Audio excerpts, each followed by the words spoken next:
बिस्मिल्लाहिर्रहमानिर्रहीम। अस्सलाम वालेकुम स्टूडेंट्स, कैसे हैं आप सब। उम्मीद करती हूँ आप सब बिल्कुल ठीक होंगे। तो आज की वीडियो में मैं आपके साथ क्लास 3 की न्यू ऑक्सफोर्ड प्राइमरी साइंस का 3rd एडिशन शेयर कर रही हूँ। चलिए जी, बुक को ओपन कर लेते हैं। प्रीवियस वीडियो में मैंने आपके साथ यूनिट नंबर 9 की रीडिंग शेयर की थी। आज की वीडियो में मैं आपके साथ यूनिट नंबर 10 यानी साउंड एंड लाइट की फुल रीडिंग शेयर करूँगी एक्सप्लेनेशन के साथ। शुरू करते हैं reading. Sound Sound tells us about the world around us. We hear sound with our ears. आवाज़ें हमें अपने माहौल इर्द गिर्द की दुनिया में जो कुछ हो रहा है उसके मुतालिक बताता है। इसके अलावा साउंड के ज़रिए जो है, साउंड हमें किस चीज़ की मदद से हम सुनते हैं, कानों की हेल्प से। अगर जिनके ईयर्स में कोई इशू होता है तो उन्हें सुनाई कम देता है अक्सर। How is sound produce, sound पैदा किस तरह होती है। Sounds are made by vibration, sounds किसकी मदद से बनती हैं, आवाज़ें किसकी मदद से, वाइब्रेशन की मदद से। इस तरह कोई चीज़ हिलती है तो आवाज़ प्रोड्यूस होती है। Things that vibrate quickly are source of sound, जो चीज़ें तेज़ी से हिलती हैं उनकी जो आवाज़ है वो तेज़ होती है। Every time you make a sound when singing, speaking और even whispering you are making vibrations. अच्छा जी, अब वो कह रहे हैं कि जब भी आप साउंड किस तरह बनाते हैं, सिंगिंग के ज़रिए। जब आप गाना गा रहे होते हैं तब साउंड प्रोड्यूस हो रही होती है, स्पीकिंग बोल रहे होते हैं तब साउंड प्रोड्यूस हो रही होती है। यहाँ तक कि जब आप विस्परिंग कर रहे होते हैं तब भी साउंड प्रोड्यूस हो रही होती है। When something begin to vibrate, it pushes or pulls the air around it, making different layers of air pressure. These layers are called sound waves. अब वो कह रहे हैं कि क्या, जब कोई चीज़ हिलती है तो वो हवा में धकाव यानी धकेलना को प्रोड्यूस करती है। पुशिस को, पुल्स मतलब धकेलती है एयर को एक जगह से दूसरी। एयर में जो छोटे छोटे पार्टिकल्स होते हैं उनको धकेल रही होती है एक जगह से दूसरी जगह, और जिसकी मदद से साउंड वेव्स प्रोड्यूस होती हैं। साउंड वेव ऐसी होती हैं दिखने में, यह हमें नज़र नहीं आती लेकिन साउंड वेव्स होती इस शेप में है। हवा के पार्टिकल एक दूसरे को पुश कर रहे हैं इधर, ठीक है। अब नेक्स्ट पेज पर चलते हैं। Sound waves are vibrations that can be seen, sound waves की जो वाइब्रेशन है वो कभी भी देखी नहीं जाती। Sound travels in all direction, जो आवाज़ें हैं वो हर डायरेक्शन में मूव कर सकती हैं। Sound can travel through solid, water और एयर। साउंड जो है यानी जो आवाज़ें हैं वो सख्त यानी सॉलिड चीज़ों में भी ट्रेवल कर सकती हैं, पानी में भी और हवा में भी। Can you hear the childrens in the class next door, क्या कभी ऐसा हुआ है कि आप जिस क्लास में बैठे हैं उससे अगली क्लास की जो स्टूडेंट बैठे हैं उनकी आवाज़ें आपको सुनाई दे रही हों। The sounds that are passing through the solid walls, जो साउंड है वो क्या हो रही होती है, एक दीवार से दूसरी दीवार तक ट्रेवल कर रही होती है।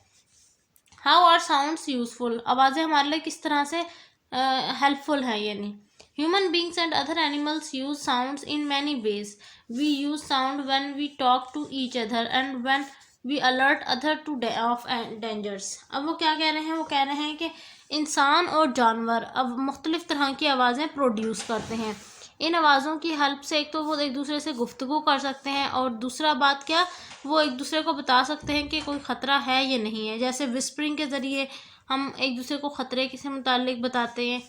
अब ये देखिए जी, डिस्कस एंड आंसर में क्या कहा गया है। As a class make a list of useful sounds. अब क्लास में बैठते हैं जब आप, तो किस किस तरह की साउंड्स, कहाँ कहाँ से साउंड मिलती हैं, आपको सुन रहे होते हैं आप, वो आपने बताना है। अगला, sound can be a loud और सॉफ्ट, यानी साउंड आवाज़ तेज़ भी हो सकती है और आहिस्ता भी, सॉफ्ट भी। A guitar string plucked strongly makes a loud sound. A guitar strings plucked gently make a soft sound. जब हम गिटार को ज़ोर ज़ोर से बजाते हैं तो उससे क्या होता है, तेज़ आवाज़ प्रोड्यूस होती है। और जब हम गिटार के उन पत्तियों को, स्ट्रिंग्स को आहिस्ता आहिस्ता हिलाते हैं, आहिस्ता आहिस्ता हाथों की मदद से ऐसे ऐसे करते हैं, तो क्या होता है कि सॉफ्ट साउंड प्रोड्यूस होती है। A drum skin hits hard makes a loud sound. अब वो कह रहे हैं कि जब हम ड्रम्स पर ज़ोर से बीट करते हैं तो क्या होता है, तेज़ आवाज़ प्रोड्यूस होती है। A drum skin hit gently make a soft sound. अब वो कह रहे हैं अगर हम आहिस्ता से इन स्टिक्स को ड्रम की स्किन पर मारेंगे तो क्या होगा, आहिस्ता आवाज़ प्रोड्यूस होगी। So longer vibration is equal to more energy. इसका मतलब क्या है कि अगर ज़्यादा वाइब्रेशन होंगी तो एनर्जी ज़्यादा इस्तेमाल हो रही है, जिसके रिजल्ट में लाउडर साउंड प्रोड्यूस होता है। आगे देखिए, if you are close to a sound it sounds loud. अगर हम कोई इंसान बोल रहा है और हम उसके बहुत करीब बैठे हैं तो हमें वो पता चलता है कि वो आवाज़ तेज़ है, और अगर हम काफ़ी दूर बैठे हैं तो हमें आहिस्ता आवाज़ महसूस होती है। नेक्स्ट पेज पे लाइट। अब तक हमने साउंड के मुतालिक डिस्कस किया, अब हम थोड़ा सा लाइट के मुतालिक डिस्कस कर लेते हैं। Things that gives out light are called luminous. जिन चीज़ों के से लाइट पास हो सकती है उनको हम ल्यूमिनस ऑब्जेक्ट्स कहते हैं। The sun, stars and some objects on earth are luminous. सूरज, स्टार्स और कुछ और ऐसी चीज़ें जो अर्थ पर मौजूद हैं वो उन्हें ल्यूमिनस कहा जाएगा, क्योंकि उनसे हमें रोशनी मिलती है। They gives out light so they are the source of light. इनसे हमें रोशनी हासिल होती है तो इसलिए हम इन्हें लाइट का एक जरिया कहेंगे। The closer you are to the source of light the more intense it is. जितना आप रोशनी के करीब होते हैं उतनी ज़्यादा आपको महसूस होती है कि इस कमरे में लाइट ज़्यादा है। जितना आप ज़्यादा उस कमरे से दूर होंगे आपको लगेगा यहाँ पर रोशनी कम है। Some things such as the moon and shiny surfaces do not give out light but can be lit up by luminous objects such as the sun or a lamp. वो कह रहे हैं कि जैसे हमारा चांद है और कुछ और शाइनी चीज़ें हैं जो जिनकी अपनी खुद तो कोई रोशनी नहीं होती, लेकिन दूसरे ऑब्जेक्ट्स जैसे सन की हेल्प से उनमें से रोशनी की शुआएं निकल रही होती हैं। Light travels in straight line called rays. जब लाइट सीधी डायरेक्शन में ट्रेवल करेगी इस तरह से तो हम क्या कहेंगे, उसे रेज कहेंगे। समटाइम्स एट सनराइज और sunset we see beautiful colours in the sky. बाज़ औक़ात ऐसा होता है कि सूरज गुरूब होने के टाइम या सूरज जब निकल रहा होता है उस टाइम हमें कुछ खूबसूरत कलर्स नज़र आते हैं। कहाँ पर? स्काई में, यानी आसमान पर। They are caused by dust particles and water droplet which scattered the light rays in the atmosphere. अब वो जो हमें डिफरेंट कलर्स नज़र आते हैं वो क्यों नज़र आते हैं? वो इस वजह से नज़र आते हैं क्योंकि हवा में जो डस्ट पार्टिकल्स होते हैं और जब वाटर ड्रॉपलेट यानी वाटर के जो ज़रात होते हैं पानी के, वो लाइट उनको क्रॉस कर रही होती है। क्रॉस करते दौरान वो कलर फैल जाते हैं। Light is the form of energy. अब बताना हमने, अब अगला टॉपिक है light is the form of energy. All living thing on earth depends on the energy they get from sunlight. जितने भी दुनिया में लोग लिविंग थिंग हैं, जानदार हैं, वो सारे एनर्जी कैसे हासिल करते हैं? सनलाइट से। The sun gives out of more energy in 1 second than the total amount of energy ever used on earth. सूरज जो है वो 1 सेकंड में इतनी ज़्यादा एनर्जी ज़मीन पर मतलब फेंक रहा होता है, इतनी ज़्यादा एनर्जी दे रहा होता है अर्थ को कि जितनी वो अर्थ पूरी टाइम भी अगर वहाँ जो लोग रह रहे हैं वो इस्तेमाल करें तब भी वो एनर्जी कम नहीं पड़ती। अब है स्पीड ऑफ लाइट। लाइट की स्पीड के मुतालिक बताया गया कि लाइट कितने स्पीड में ट्रैवल करती है। Light is the fastest thing in the universe. जो रोशनी है वो इस पूरी दुनिया में सबसे तेज़ ट्रैवल होने वाली चीज़ है। It travel much faster than sound. ये हमारी जो आवाज़ें हैं ना उससे भी ज़्यादा तेज़ ट्रैवल करती है।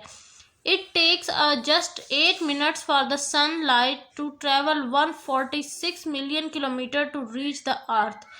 उसे सिर्फ सूरज जो रोशनी है सूरज की उसको सिर्फ 8 मिनट लगते हैं ज़मीन तक पहुंचने में। 8 मिनट लगते हैं इतनी दूर से ट्रैवल होके यहाँ तक आने में, ज़मीन तक। Next page, shadow.